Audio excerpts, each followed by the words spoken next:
जो केंद्रबिंदू आहे, आपण ज्याला क्रॅन्चक म्हणतो, त्या ठिकाणी मी आता सकाळी 7:30 पावणे 8 वाजता मी आलेलो आहे.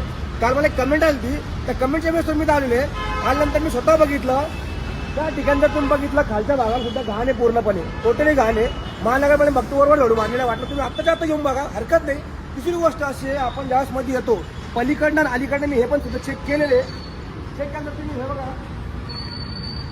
हे तुटलंय, हे तुटलंय तर कोणाच लक्ष नाही. दुसरी गोष्ट या ठिकाणी पूर्णपणे अजून टोटली घाण आहे.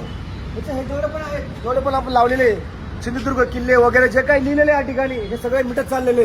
हे बघा, हे रायगडचं लिहिलेलं हे मिटत चालले, या ठिकाणी कोणाच लक्ष नाही आहे. तर पूर्ण धूळ घात पडलेले, फक्त बांधायचं आणि नंतर त्या धूळ सोडून द्यायची अशी गोष्ट झालेली आहे. जर का तुम्हाला असं वाटत असेल की हे लवकर लगेच साफ झालं पाहिजे, तर मला कमीत कमी सपोर्ट तरी करा, किंवा 2 ते 3 हजार पण मला कमेंट तरी करा. जय शिवराय. आज दुपारी 4 वाजेपर्यंत मी वाट पाहणार आहे महानगरपालिकेची. महानगरपालिका स्वच्छता करते किंवा न करते. जर 4 वाजेपर्यंत महानगरपालिकेने स्वच्छता नाही केलं, तर मी माझी टीम घेऊन 4 वाजता हे पूर्णपणे स्वच्छ करणार आहे. ज्याला कोणाला यायचं ते बिंदास येऊ शकतं. जर त्यांचं येणं नाही झालं तर कमीत कमी सपोर्ट तरी करा.